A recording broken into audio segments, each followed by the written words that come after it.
welcome to another episode of the A-List Music Club. I am your host, the Game Changer, Wes Truth. And with me, as always, are Dominic and John. How's it going tonight, guys? Good. Good. All right. And as always, this is the show where each week one of us picks a different CD, album, playlist, whatever, and we all listen to it. So this time it was Dominic's turn. Why don't you tell us a little bit about what you picked? All right. Before I do that, you know what I download? What playlist I downloaded? Gangster rap. Why? Because I was listening to some of it. Some of it's cool. Well, hey, I mean, if you find something you want to review off of there, people tell us all we do is rock and roll. So Okay. Today I picked, when we did our 20 most favorite bands of all time, this one came in, I believe, at number 5 for me. I believe it's the 1979 release or 78. It's either 78 or 79 release. 78. 78? Okay. Inner Secrets by the band Santana. Santana's always been one of my favorite bands, and I just thought you guys have probably never heard a full Santana album, and I thought it's time. It's time to bring you into the fold. So I love this album. This is the start of like a great 4-album stretch that Santana did in the late 70s, early 80s with Inner Secrets, Z-Bop, Marathon, and Shango. They're my 4 favorite Santana albums of all time. I love this album. It's got kind of jazzy, Latin-inspired rock, heavy music. Some of the songs, The Dealer, One Chain Don't Make No Prison, Open Invitation, and what was the other one? The other big hit, All I Ever Wanted. Was that on there, or was it? Well, I'm thinking something else. I think All I Ever Wanted was To Be With You. I don't know if I remember seeing that one there. No. Read the thing, the list again. Dealer, Spanish Rose. Okay. Move On. Yeah. One Chain Don't Make No Prison. Right. Their version of Stormy. Yeah, Stormy, great. Well, all right. Yeah, well, all right. That's the one I was thinking of. Yeah, that's just yeah, All I Ever Wanted was on a different album. But I love this album. It was a big part of my teenage years and college years. Santana was a huge part of it. I think he is a woefully underrated guitar player. His feeling. I got a phone call. That's what it was. Oh, when you said guitar player, guitar showed up. I thought you were doing it to be funny. No, woefully underrated guitar player.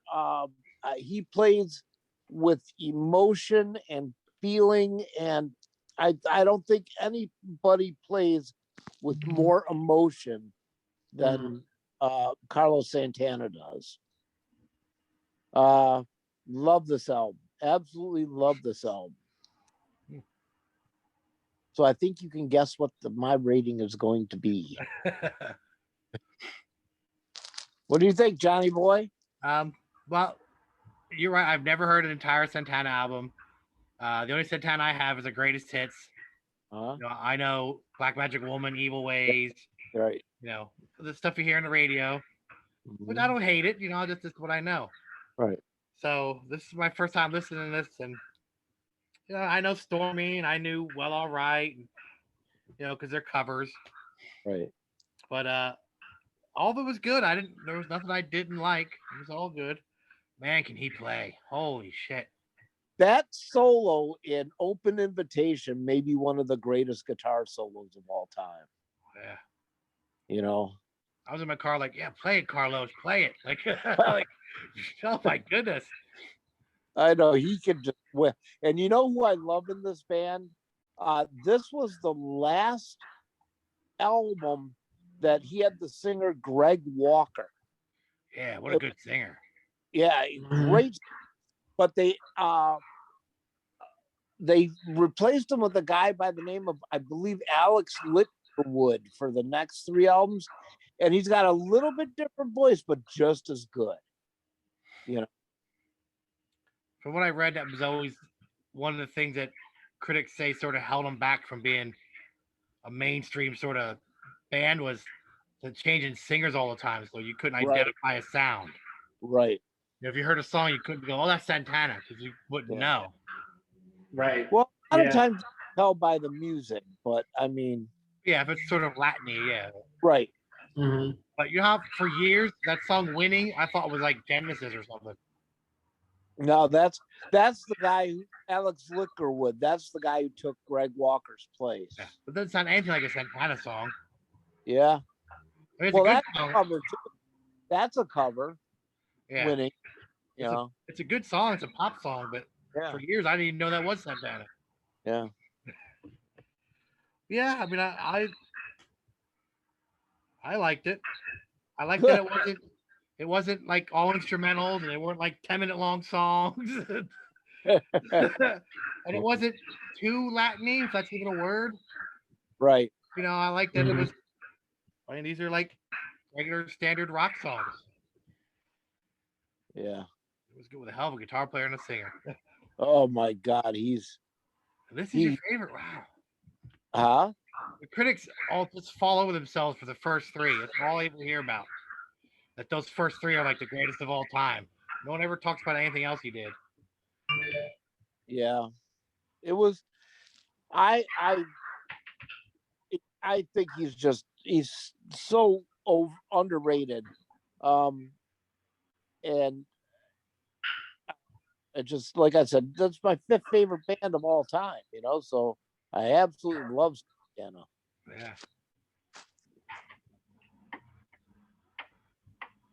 Emily, what do you think? So much like John, I knew the hits.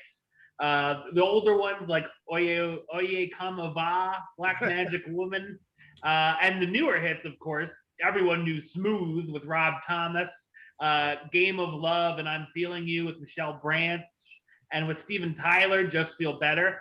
So I didn't really know what to expect here, but I liked it. Definitely great guitar solos on each song, obviously.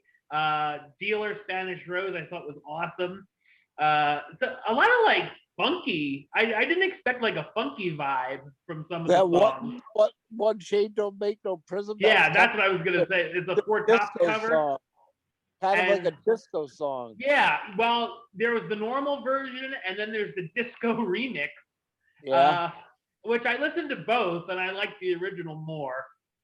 But yeah, I thought Move On was cool. I enjoyed Stormy, liked Well All Right. And then the instrumentals I even liked. Life is a Lady / Holiday and Wham! I thought were cool. They're not like John said, 10 minutes of instrumental. It's just like 3-4 minutes, and they were good. So yeah, I mean, short and sweet for me, but I enjoyed it a lot more than I thought I might, I guess you would say. Yeah. Okay. So I'll start off rating. I'm giving it a 10. To me, it's a masterpiece. I don't know about that, but I can do an 8. Okay. Yeah, I agree with John. I would give it an 8. Okay. It's good for first time listen through of someone. Yeah. If I knew their catalog, or I could compare it to other albums, the rating might change. Right. But yeah, it's good. Mm-hmm. Yeah, that Open Invitation, just every time I hear that song, just pumps me up. Yeah, that was good too. Oh yeah. All right. So What's your album, dickhead? Yes, the next time it will be my turn to pick.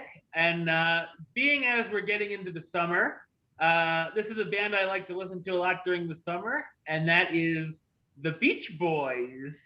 And we're going to listen to, this is an album that everyone talks about is one of the best albums of all time. We're going to see if it stands up for us, and that is Pet Sound. Excellent album. So we'll be back with our thoughts on the Beach Boys next time. John, you want to talk a little bit about your podcast? Yeah, We Like Wrestling podcast. 4 guys sitting around talking about wrestling, past, present, pay-per-views, tournaments, anything wrestling related. We talk about it. We're on Spotify, Apple iTunes, wherever you find podcasts. We're on Facebook, Twitter, Instagram. We Like Wrestling podcast. All right. And of course, for me, you can subscribe right here on YouTube, youtube.com/westside515. Like the show on Facebook, facebook.com/WestTruePaylist. And of course, you can follow me on the Twitter and the Instagram @WestAlist. Until next time, truth out.